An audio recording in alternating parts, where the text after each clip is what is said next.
Olá pessoal, meu nome é Carlos Uchoa, eu sou supervisor clínico da Philips do segmento de Sleep Respiratory Care.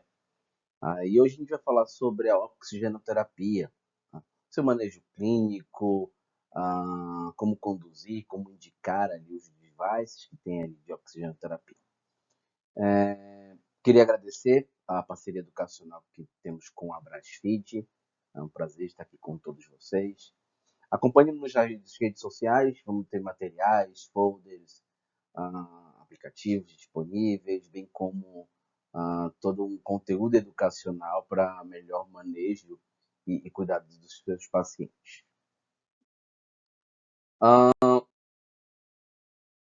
Falando então de um aspecto geral da oxigenoterapia, e aí vale e cabe ressaltar o uso da ventilação mecânica também. Tá?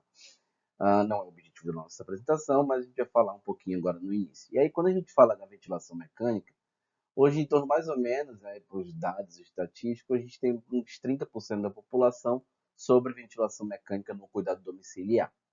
Em contrapartida, dá mais ou menos 40% para a oxigenoterapia. Então, vejo que o paciente dependente de oxigenoterapia, né, uma terapia com oxigênio, é maior e mais acentuado do que a ventilação mecânica domiciliar.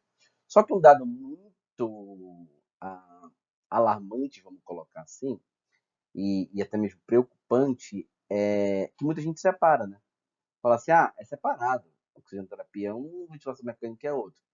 E você tem que tomar um cuidado com isso, tá? Porque ventilação mecânica e oxigenoterapia, elas podem andar e geralmente andam juntas.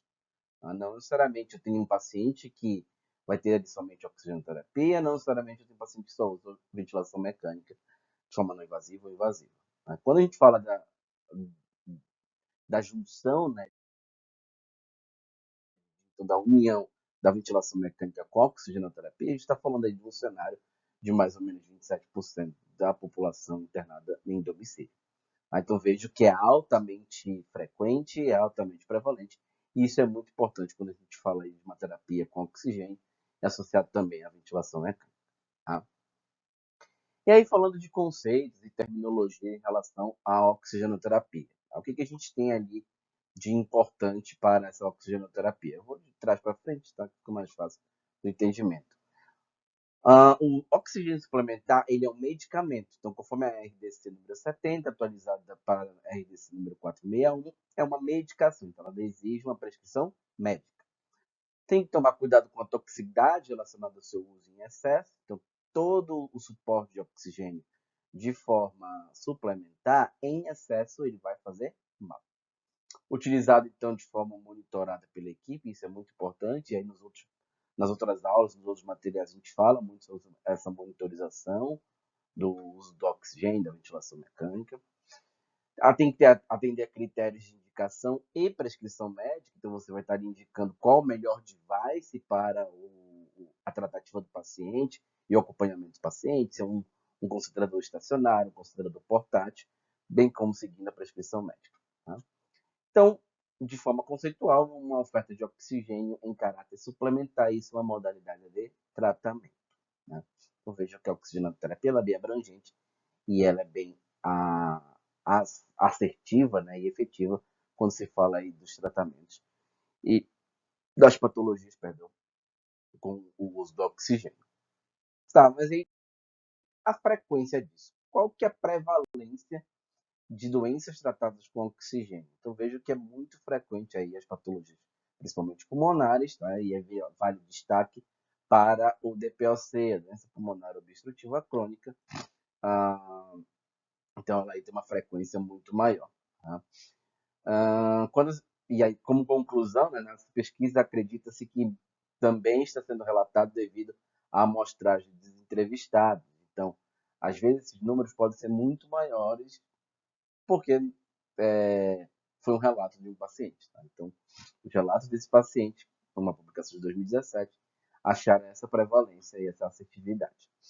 Então, eu tenho a prevalência maior de DPOC, depois doença pulmonar intersticial, né, fibroses, hipertensão pulmonar, a deficiência de alfa-1 antitripsina, ou doenças oncológicas, ou até mesmo outras doenças, ou até mesmo overlap. Então, uma doença associada com outra para o uso do oxigênio de forma suplementar.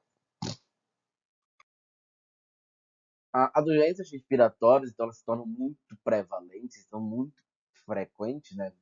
Perceba aqui alguns dados que chamam a atenção. Nos Estados Unidos, 120 mil pessoas morrem de DPLC a cada ano, mais do que as mortes por câncer de mama, colo retal e próstata juntas. Então, é muito frequente quando a gente fala aí de DPLC. Aí a gente viu que o DPLC é a patologia que mais se usa o oxigênio. A DPLC afeta mais de 65 milhões de pessoas em todo o mundo. Direto e indiretamente, tem custos anuais nos Estados Unidos de aproximadamente 50 bilhões. Com 334 milhões de pacientes, é um outro dado, né, que sofrem de asma, então não necessariamente está associado ou não.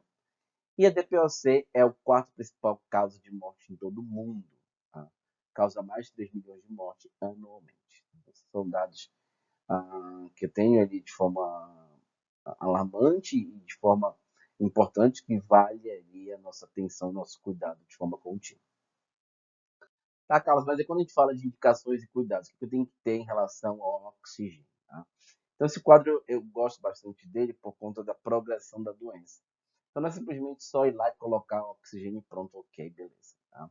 Não, você tem que ter ali indicações, então você tem que ter ali o uso correto, uma prevenção primária, seguindo o diagnóstico, né, se é uma classificação leve, moderada e grave, até mesmo por conta dessa progressão da doença. Então, os 4 quadrantes que eu tenho aqui, eu tenho que ter ali um cuidado efetivo. Ou seja, no home care, na reabilitação pulmonar, eu vou avaliar qual a gravidade do meu paciente para então eu iniciar o tratamento do oxigênio. Consigo manejar ele clinicamente com as doenças pulmonares? Sim. Dependendo da gravidade, eu vou aumentando essa severidade ou não. Tá? Então vejam que numa reabilitação pulmonar, por exemplo, eu não tenho a necessidade efetiva de ter ali numa gravidade da patologia o suporte de oxigênio, mas eu preciso estar sendo avaliado, porque em alguns casos, sim, eu tenho que lançar mão do oxigênio numa reabilitação pulmonar ou até mesmo no home care de forma não contínua.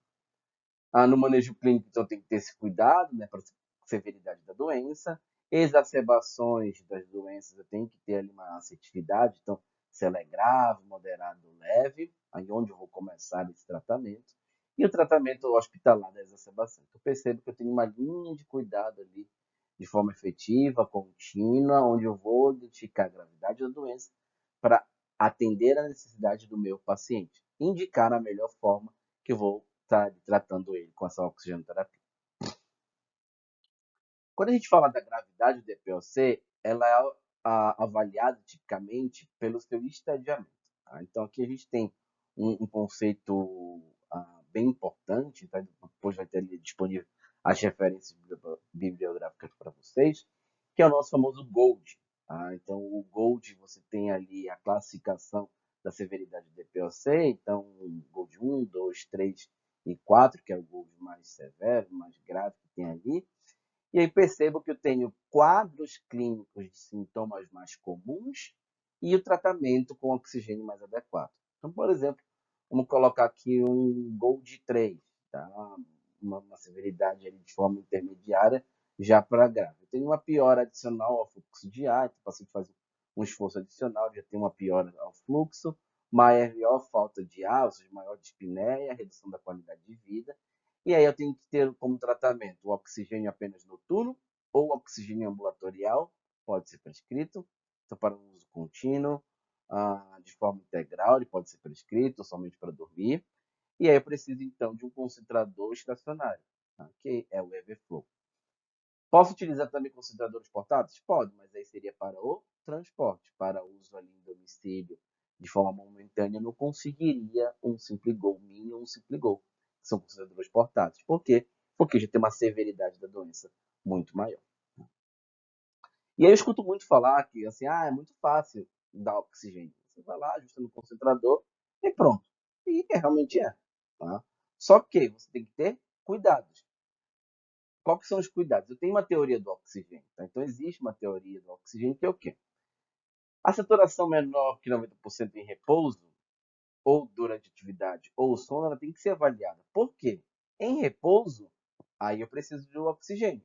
Aí tem que identificar O que está alterando essa saturação periférica do oxigênio, que está deixando ele menor do que 90%. Agora, durante a atividade física, é normal a gente baixar a saturação. Pode ser que meu parênquima pulmonar demande uma necessidade maior de oxigênio e durante a atividade física eu não consiga suprir isso. Mas quando eu termino a atividade, meu oxigênio vai e sobe. Agora, no sono, é normal o paciente cair a saturação? Não. Se ele estiver fazendo eventos obstrutivos de apneia do sono, ou ter algum outro distúrbio respiratório do sono associado, aí sim, aí ele vai cair o oxigênio. Então vejo que é muito importante ter uma boa avaliação. Porque senão seria muito fácil, dar oxigênio para todo mundo. Né? Então vou fornecer um oxigênio artificial, enriquecido a mais ou menos 93% a 96%, puro, né, por via de cânula nasal, e pronto. O paciente vai estar saturando melhor e maior do que 90%. Pode manter uma atividade física normal, a taxa de mortalidade vai ter uma melhora, né? Então o paciente diminui mortalidade com a suplementação de oxigênio, mas é indicado, é efetivo. Eu posso lançar mão de uma ventilação domiciliar não invasiva, ou até mesmo de uma ventilação invasiva? Posso. Então lembrem-se, tá? Não é somente dar o oxigênio para suplementar e eu garantir uma saturação maior do que 90%. Tá? Esse é um conceito que a gente precisa estar adotando de forma bem clara e ter esse entendimento de forma bem efetiva. Tá? E aqui tem alguns dados importantes que a gente traz. Tá? O equipamento de ventilação mecânica domiciliar, né, porque a gente tem ali de fornecimento de oxigênio.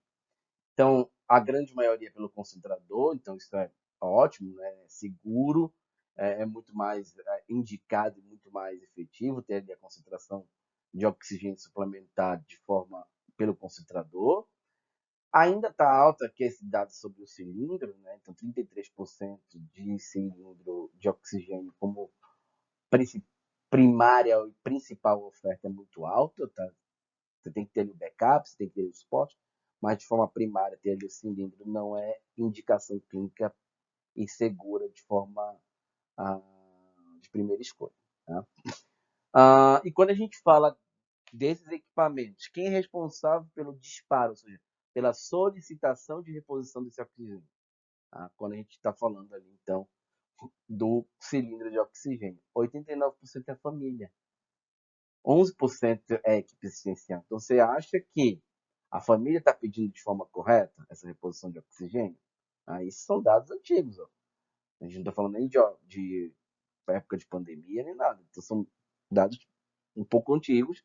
Mas pensar que a gente já tem aí um pouco mais de 5 anos desse dado. Tá? Então, vejam que eu ter ali essa diferença de uma objetividade de troca do oxigênio se faz necessária, por quê? Por que se faz necessária? Porque eu tenho que ter uma objetividade nesse cuidado. Eu tenho que ter ali equipes treinadas, equipes coesas, que não é somente dar o oxigênio. Vou lá, aumento o fluxômetro do oxigênio. Não. Eu tenho que ter uma indicação ali, clínica objetiva, tem que ter um manejo clínico adequado. Tá? E aí vejam alguns dados curiosos que a gente tem aqui. Em dados cedidos de empresa privada, então a gente tem ali alguns dados que mantêm atenção. 12 mil metros cúbicos por mês foi avaliado com um grupo de 100 pacientes. Então tem ali 100 pacientes que fizeram ali uso de 12 mil metros cúbicos. É mais ou menos 15 metros cúbicos por paciente mês. Tá? E aí a gente está falando de um fluxo médio. Tá? E assim, entrevista com uma empresa privada, de forma bem assertiva, com dados seguidamente de proteção de dados, então dados confidenciais. Ok. O que é para chamar atenção o quê? Esse fluxo médio de oxigênio. Onde que você vê um fluxo médio de indicação de oxigênio a 4 litros por minuto? Tem alguma coisa divergente. Tá? 4 litros por minuto, um paciente de uso crônico em casa, é muita coisa. Tá? É muita coisa. Você não vê isso de indicação primária ou de uma prescrição médica tendo 4 litros de oxigênio. Né? Então, isso reflete o quê?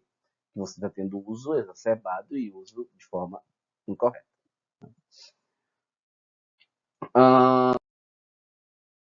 E aí, então, já chamando a atenção, vendo esses dados e vendo toda essa estrutura que a gente está falando, como que eu oferto esse oxigênio? Através de cilindros, tá? Então, tem diversas formas de cilindros que eu posso estar ofertando oxigênio.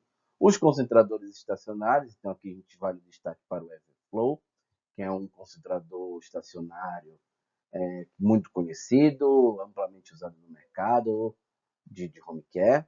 E os concentradores portáteis, então, que eu tenho ali um concentrador que eles geralmente são utilizados para ondas pulsadas, mas eu tenho ali a possibilidade também de formas contínuas, não de uso a longo prazo, mas de forma para entregar esse oxigênio continuamente. Tá? Então, tenho aqui o SimpliGo e o SimpliGo Mini, que aí é o pulsado que a gente fala. Bom? Como que funciona então o oxigênio? Tá? Então, aqui tem essa ilustração e essa maquete esquemática que a gente tem nossa, que como é que é esse funcionamento? O que eu tenho ali para gerar esse oxigênio suplementar? Então, o ar ambiente, mais ou menos 80% de nitrogênio, 20% de oxigênio.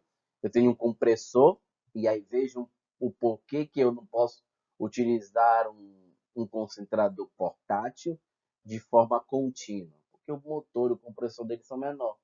Então, não vai aguentar um uso crônico de 2 litros por minuto para diurno, noturno e assim sucessivamente por muito tempo. Tá? Então, tem um tanque que vai passar ali todo essa coleta e essa transmissão ali das células, né? De nitrogênio, de oxigênio, as moléculas vão estar ali sendo dissipadas através das peneiras, tá? E então essas moléculas vão estar para um outro tanque que vai gerar então para o paciente 90 a 95 pureza de oxigênio, ou seja, um oxigênio muito mais puro, de forma com que eu tenha um oxigênio que ele então é suplementar. Basicamente esse funcionamento.